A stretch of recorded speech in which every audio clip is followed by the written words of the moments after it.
Hello YouTube. I know I haven't been here for a hot minute. Well, I'm back again with a new video. Today's video is going to be about words, correct pronunciations. Basically, in voodoo, when you're dealing with loi, you got to have the right pronunciation. Because it's two, let me explain something. There is the veves and there is the words. You know, when we talk about words, you know, even when you're going into like different cultures, you find that there is a specific pronunciation that you have to have. You have to have the right pronunciation for the words. You know, the thing is, if you don't have the right pronunciation, you're actually going to make contact with the wrong entity or a foreign entity whose traits or characteristics may be completely different from the original word or the original pronunciation. Let me give you an example. In the West, a lot of people say Ezuli Dontor with an R. There is no R. It's Ezuli Dontor. You know, with an accent over the O. You know, so in the West, it's almost like people are saying, people say, oh, it's this is the same thing. No, they're not, because the thing is, if you basically go to make an offering, it may not be accepted. You know, so when you have Ezeli Donto with the accent on the O, you find that she likes certain things. You know, I mean, Haiti, they sacrifice pigs to her. You know, there's certain things that she likes. You know, in the West, I use I use plantain, green plantain, and that works well with her, But now, if you say Ezuli Dontor, you may get something completely foreign, something else, I had an experience with Kalfu, or Kafu. In Creole, a Kafu is the word for the intersection. That's the correct pronunciation. But you have, in the West, people who don't know, they say Kalfu with a L, Kalfu, and it's not the correct pronunciation. That is not even Kafu.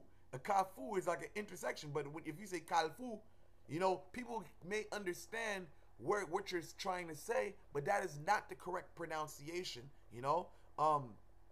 So if you're in the West and you're learning about voodoo, or you're on the internet scrying for information, I definitely want to say you want to take everything you read on the internet with a grain of salt, because, there's a lot of misleading information out there, but when you even, but I'm going to, move on. Even when it comes down to the creation of spirits, see, a lot of Wugans don't know about this, I'm going to break it down. A Bokor, when he's, there's a lot of law that have been created in Haiti. Let me explain something. The spirits always exist, but on our plane, on this physical plane here, when you concoct words together, let's just say a word. You have, I'm going to use, Jimmy, or Jimmy in English. You have Jimmy Mauvais, which means Jimmy is angry. Now Jimmy Beau Garçon, you can say Jimmy, let's just say, here goes, I'm giving an example. Jimmy Beau Garçon, Jimmy is handsome.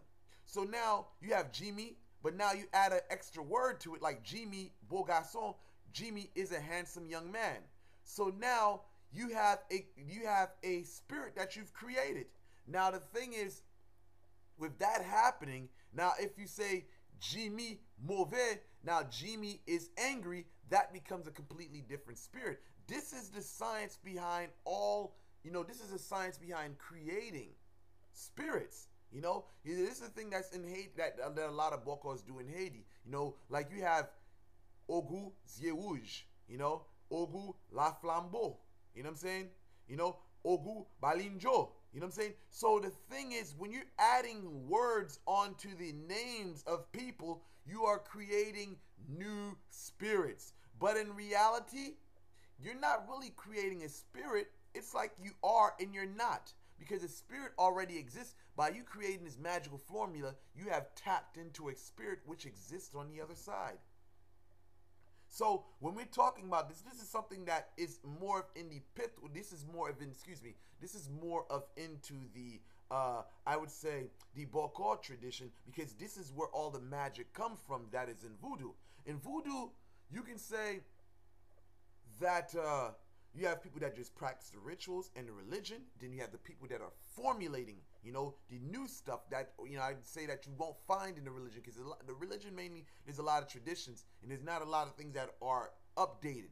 Where the Bokor, he is constantly creating, So I would definitely say, in a slight sense, don't mean to throw this in the video, but that's kind of like the difference between the Bokor route and the Wugon route. A lot of people get it mixed up together. They mix up the Bokor with the Wugon, like they're the same. They're not. Sometimes you have people that work with two hands where they learn both traditions. But it's both traditions are both one of the tradition. Then they learn the science.